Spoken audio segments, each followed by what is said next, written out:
vamos resolver a segunda questão, a linha B da segunda questão, ok? Ahm, Era apenas uma demonstraçãozinha, que seja A pertencente aos reais e F é uma função de real para real definida no ponto A, ok? Se o limite, quando x tende a de f de x menos f de a sobre x menos a é igual a m, prove que f é contínua no ponto A.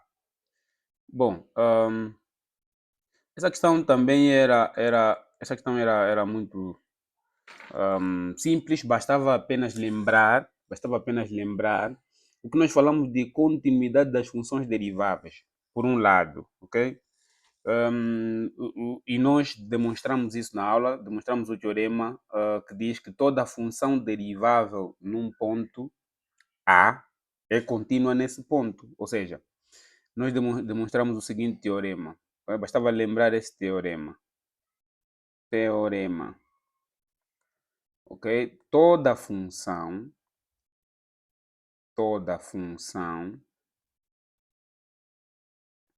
derivável,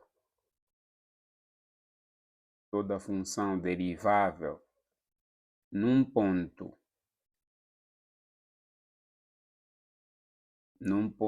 A, ok? É contínua nesse ponto. É contínua nesse ponto, ou neste ponto. Ok? E quem quisesse poderia demonstrar esse teorema. Se demonstrassem esse teorema, teriam então resolvido o problema. Ou seja, por hipótese, vamos ver a demonstração. Vamos ver a demonstração desse teorema. Ah, ver aqui a demonstração, né? Proof. Por hipótese nós sabemos que, né, que toda função derivável num ponto A é contínua neste ponto. Por hipótese sabemos que f é derivável, ok? Por hipótese,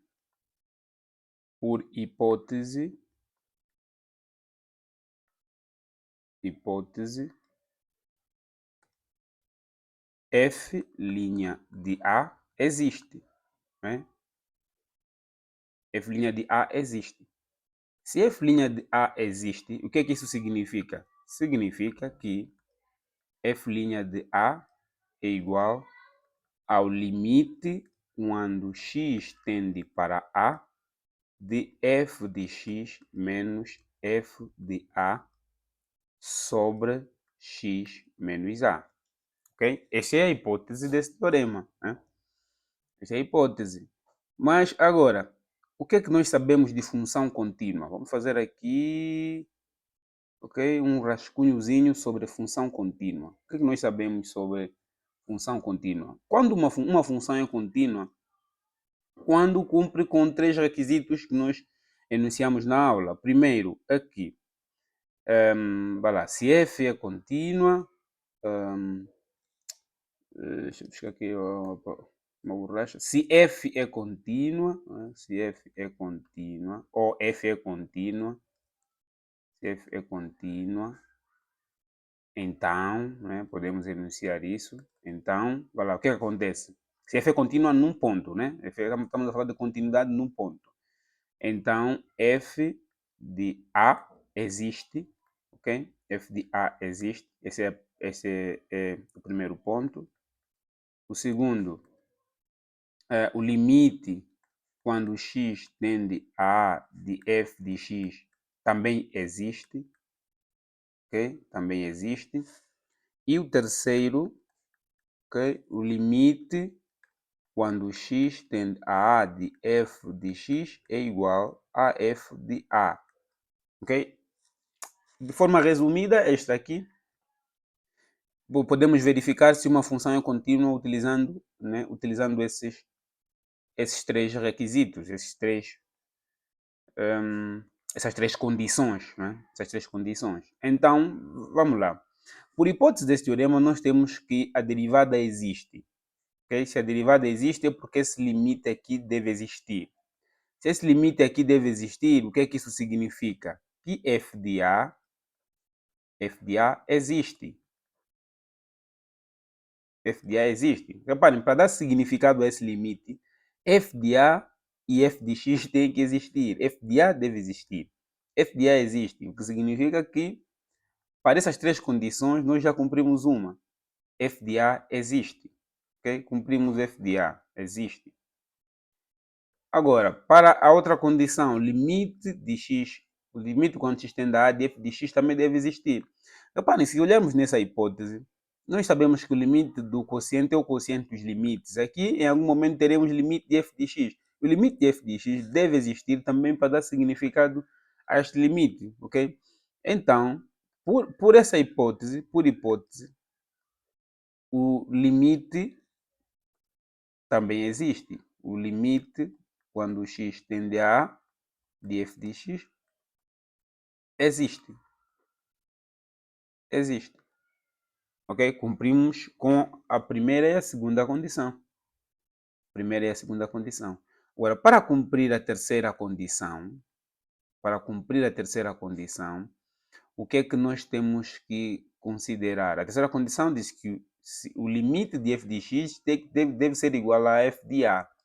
Então reparem, limite quando x tende a A de f de x menos f de A, aqui é igual a isso. É igual ao limite quando x tende a A, vai lá, de f de x menos f de A sobre x menos A vezes x menos A. O que fizemos é o que nós chamamos de, às vezes, de mete e tira, não é? Ok. Aqui nós podemos simplificar estas duas expressões e voltamos à expressão inicial, ok? Só escrevemos essa expressão de uma outra forma. Mas reparem que o limite do produto é o produto dos limites.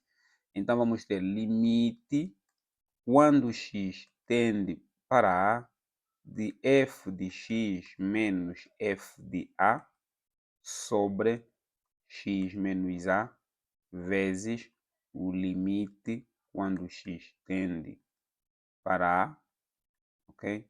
De x menos A. Agora, esta expressão aqui, este limite, é exatamente a derivada da função, né? Exatamente a derivada da função, ok? Então, da função no ponto, no caso. Então, isso vai ser a derivada da função no ponto A. E aqui vamos ter limite quando x tende a A de x menos A. Vou botar aqui um parênteses. Ok. Então, o que é que isso será igual? Reparem, que este limite, quando x tende a A, vai para zero. Então, vamos ter a derivada vezes zero. Então, o que é que isso vai ser? Isso vai ser igual a zero. Reparem que o limite, quando x tende para A de f de x menos f de A é igual a zero. Ok?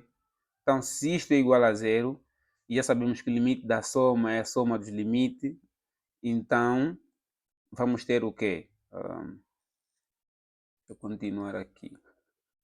O que é que vamos ter? Vamos ter aqui limite quando x tender a A de f de x menos limite quando x tender a A de f de A igual a zero. Logo, teremos limite quando x tender a A de f de x igual ao limite quando x tender a A de f de A. Mas sabemos que f de A existe. F de A existe e é finito, né? E é um número real. Então, f de A existe e é um número real. Então, se existe e é um número real, e o limite da constante é a própria constante, então esse limite aqui vai ser f de A. Okay? Então, aqui teremos limite quando x tender para A de f de x é de facto igual a f de A. E cumprimos assim com a terceira condição. Okay? Cumprimos com a terceira. Então, significa que toda função derivável num ponto, é contínua nesse ponto, como diz o teorema. Toda função derivável num ponto A é contínua nesse ponto A. E está demonstrado esse teorema. Agora, basta para resolver este problema, para resolver o problema, bastava enunciar esse teorema, demonstrar e dizer, de acordo com o teorema, então f é contínua, ok? De acordo com a resposta, né? De acordo com o teorema, tendo em conta o teorema, tendo em conta o teorema demonstrado, o teorema demonstrado conclui-se que f de x é contínua. É contínua em A. Em A. Poderiam ter feito dessa forma. Por outra, poderiam fazer da seguinte forma. Pronto, não demonstraram o teorema, mas poderiam, bom, se poderiam considerar que, reparem que nós temos o limite quando x tende a A de f de x menos f de A é igual, ou na razão de x menos A é igual a m. Nós temos essa expressão. E nós sabemos que este membro esquerdo é exatamente a derivada da função no ponto. Esse membro esquerdo é exatamente a derivada da função no ponto. Ok? Então, se este membro esquerdo é a derivada da função no ponto, o que é que nós sabemos pelo teorema, esse teorema que acabamos de demonstrar, nós podemos concluir que f é contínua. Mas reparem que se isso é derivado da função no ponto, é porque esta expressão aqui existe, f de a existe, não é? F de A existe, ok? De A existe, o limite existe, o limite quando x tende a A de f de x existe, ok? Existe. E reparem, a última, a última condição era que o limite de x de f de x deve ser igual a f de A. Mas isso é fácil pela forma que já demonstramos, não é? Temos que considerar que este limite aqui é zero, f de x menos f de a é igual a zero, não é? e, e em seguida dizer que o limite de x, quando f de x, isso tudo é igual a f de a. Não poderiam ter feito dessa forma, tá? Podiam ter feito de uma outra forma, houve pessoas que fizeram de uma forma, mas fui considerando, então. Mas a ideia dessa questão era mesmo para lembrar a questão desse teorema que foi demonstrado na sala de aula. Ok? Obrigado. Qualquer dúvida, escrevem aqui nos comentários e até a próxima.